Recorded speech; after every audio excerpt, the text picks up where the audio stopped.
5 दिनों का सियासी ड्रामा, 6 दलों का समर्थन और ऐसे नाटकीय ढंग से सीएम बने विजय।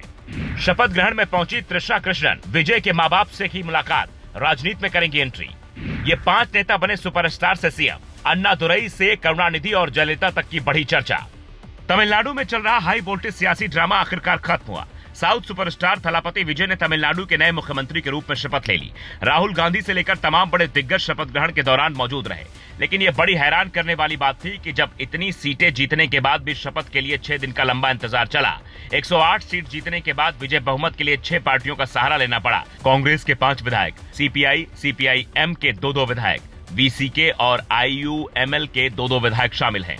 पर यह सब इतना नाटकीय ढंग से हुआ कि फिल्मों के थ्रिलर से इसकी तुलना होने लगी। राज्यपाल ने विजय को इससे पहले 3 बार लौटाया और अब चुनावी नतीजों के 6 दिन बाद वो सीएम बने हैं।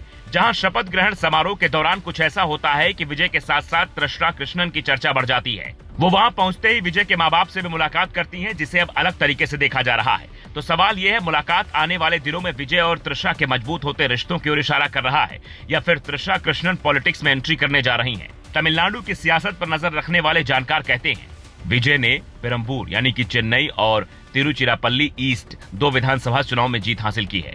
कोई भी उम्मीदवार 2 सीट नहीं रख सकता, इसलिए उन्हें अब 1 सीट को हर हाल में छोड़ना होगा। पार्टी के अंदर चर्चा है कि विजय को पेरम्बूर सीट को ही चुनना चाहिए, क्योंकि ये जीत ज्यादा बड़ी है। ऐसे में तिरुचिरापल्ली ईस्ट सीट से विजय की पार्टी टीवीके तृषा कृष्णन को उम्मीदवार बना सकती है।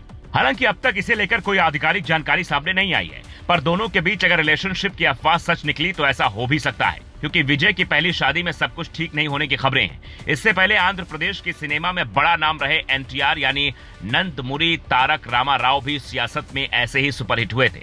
सीएम तक बने और उसके बाद उन्होंने 70 साल की उम्र में तेलुगु राइटर लक्ष्मी पार्वती से शादी कर ली थी, जिसे लेकर खूब चर्चाएं हुई थी। साउथ में इस बात का इतिहास बेहद मजबूत रहा है कि सिनेमा से सियासत में कई सुपरस्टार आए और छा गए। अगर रजनीकांत और कमल हसन को छोड़ दें तो इसके 5 बड़े उदाहरण हैं। तमिल फिल्मों के राइटर रहे सीएन अन्नादुरई फिल्मी दुनिया के पहले शख्स रहे जो सीएम बने। उन्होंने डीएमके पार्टी की स्थापना की। इसके बाद एम करुणानिधि भी तमिलनाडु के सीएम बने, जिन्होंने सिनेमा से सियासत तक का सफर तय किया था। 5 बार तमिलनाडु के सीएम रहे तमिल फिल्मों के सुपरस्टार एमजी रामचंद्रन साल 1977 में सीएम बने। उन्होंने एआईएडीएमके पार्टी की स्थापना की, तब पहली बार कोई हीरो सीएम बना था। एमजीआर के साथ कई फिल्मों में काम कर चुकी जयललिता 6 बार तमिलनाडु की सीएम बनी। ये पहली हीरोइन थी जो सीएम कुर्सी तक पहुंची। तेलुगु फिल्मों के स्टार एनटी रामाराव भी सिनेमा से सियासत में आए और टीडीपी पार्टी की स्थापना की। 3 बार आंध्र प्रदेश के सीएम रहे।